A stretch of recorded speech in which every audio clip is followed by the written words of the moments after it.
Assalamualaikum warahmatullahi wabarakatuh. My name is Dina Farna binti Zainuddin. So today I'll be representing group PBL 11 and 12 to talk about background on stem cell therapy. So, what is stem cell therapy? Stem cell therapy, also known as regenerative medicine, it promotes the repair response of disease, dysfunctional, or injured tissue using stem cells or their derivatives. There are many uses of stem cell therapy, such as it grows new cells to replace damaged organ or tissue. It corrects part of organ that do not work properly. It is used to research causes of genetic defect in cells, to research how disease occur and why certain cells develop into cancer, and then it is used to test new drugs for safety and effectiveness. There are three types of stem cell. The first one is embryonic stem cell. Second one is adult stem cell. The third one is perinatal stem cell. In embryonic stem cell, the cell is taken from the 3 to 5 days old embryo. Embryonic stem cell is pluripotent, which can divide into more stem cells in the body or can become any type of cell in body. In adult stem cell, the cell is taken from developed organ and tissue in body, such as bone marrow and fat. Adult stem cells have more limited ability to give rise to various cells of the body. In perinatal stem cell, the cell is in amniotic fluid as well as umbilical cord. There are 6 stages of stem cell therapy. First one is stem cells move from bone marrow to bloodstream using chemotherapy and synthetic growth factor. The second one is machine collects blood and separate out stem cells. Third is stem cells frozen ready to return to body later. The fourth one is more chemotherapy used to fully or partially wipe out bone marrow and immune system. Next, stem cells return to body using a drip. The last one is body recovers over a period of 3 to 6 months, sometimes longer.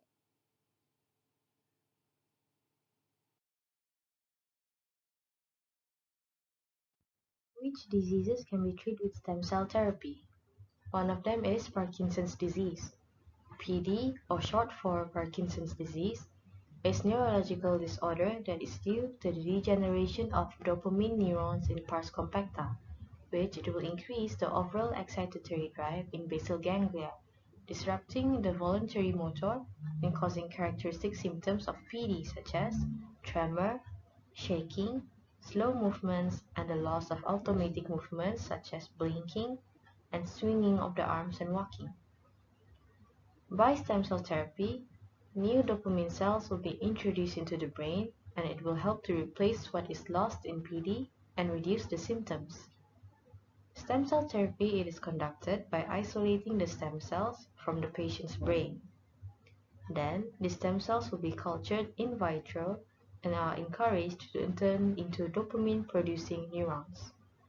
As soon as tests shows that these modified stem cells are producing dopamine, they will then be re-injected into the patient's brain. As a result of stem cell therapy, the patient's condition will be improved and there will be reduction in trembling and muscle rigidity that is associated with this disease. Stem cell therapy is also used in cancer treatment. Stem cell transplants are procedures that restores the blood-forming stem cells in people who have had theirs destroyed by the very high doses of chemotherapy or radiation therapy that are used to treat certain cancers. In a stem cell transplant, the patients will receive healthy blood-forming stem cells through a needle in their veins. Once the stem cells enter their bloodstream, the stem cells will travel to the bone marrow, where they will take the place of cells that were destroyed by the treatment. The blood-forming stem cells that are used in the transplants can come from the bone marrow, bloodstream, and the umbilical cord. Stem cell transplants are most often used to help people with blood cancers, such as leukemia, which is a disorder with increased number of abnormal leukocytes, and lymphoma, cancers that arises from lymphocytes. They may also be used for neuroblastoma, cancers of immature nerve cells, and multiple myeloma, cancers that forms in plasma cells.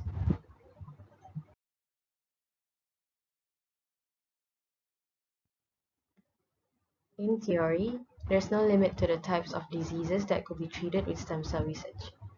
Given that researchers may be able to study all cell types that are present in the body, they have the potential to make breakthroughs in any diseases. In this slide, it is shown the examples of diseases or disorders that can be treated with stem cell therapy. Examples that is shown here are blood cancers, as have been mentioned before, solid tumors, non-malignant blood disorders, immune disorders, and also metabolic disorders. Stem cell therapy can be classified into two, based on potency and based on origin. Based on potency consists of totipotent, pluripotent, and multipotent. Based on origin consists of embryonic stem cell, gestational stem cell, adult somatic stem cell, and induced pluripotent stem cell. Cell potency can be divided into totipotent, pluripotent, and multipotent. Totipotent is the cell ability to divide and differentiate into cells of the whole organism.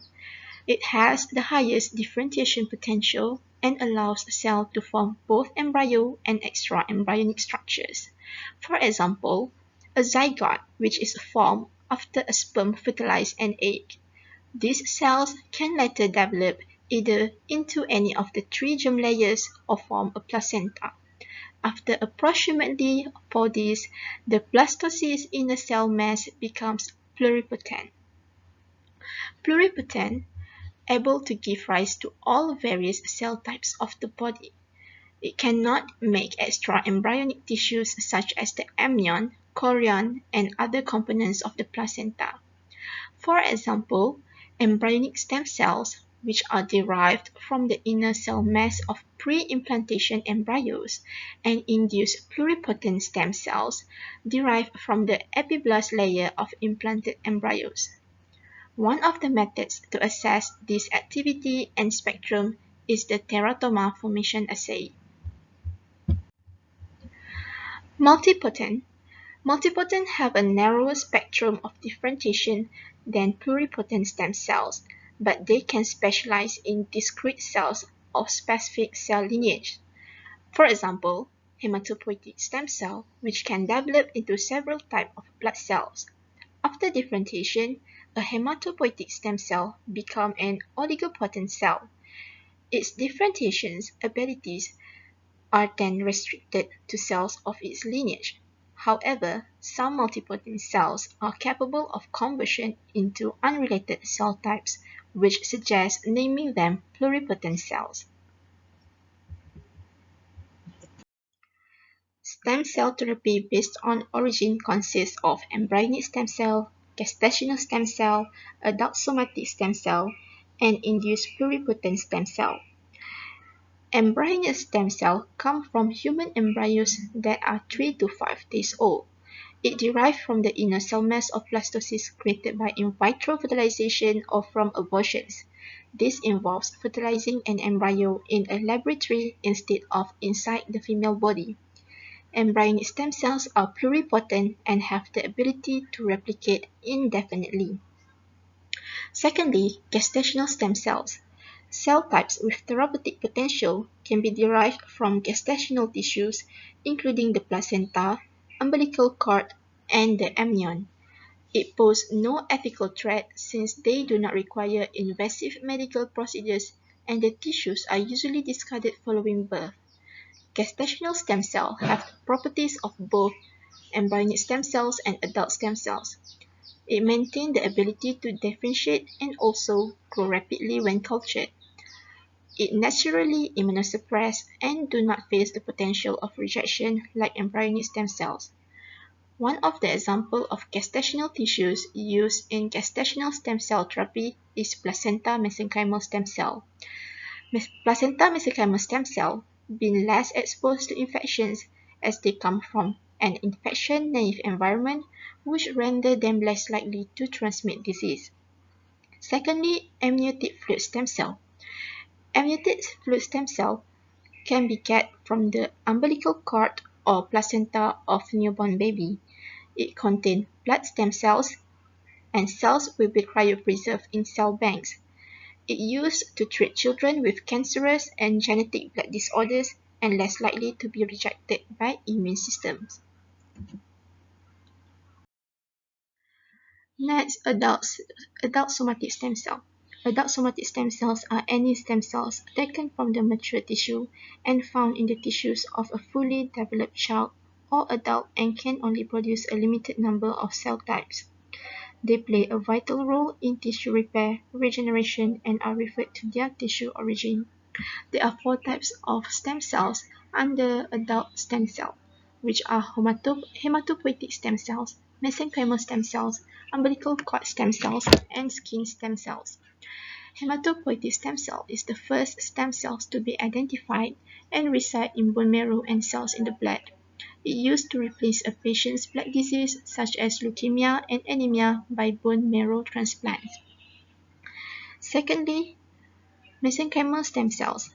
Mesenchymal stem cells are multipotent stem cells that can differentiate in vitro or in vivo into osteoblasts, chondrocytes, myocytes, and adipocytes.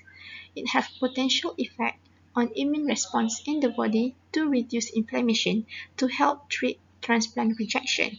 However, no treatments using mesenchymal stem cells are proven to be effective. Third, umbilical cord stem cell, which is same as amniotic fluid stem cell in the gestational stem cells. And fourth, skin stem cell, which used to grow new skin in the lab for burn patients, especially third-degree burns, but the new skin doesn't have any glands and hair follicles. Lastly, induced pluripotent stem cells. Somatic cells reprogram to enter an embryonic stem cell-like state by being forced to express genes and factors important for maintaining the properties of embryonic stem cells.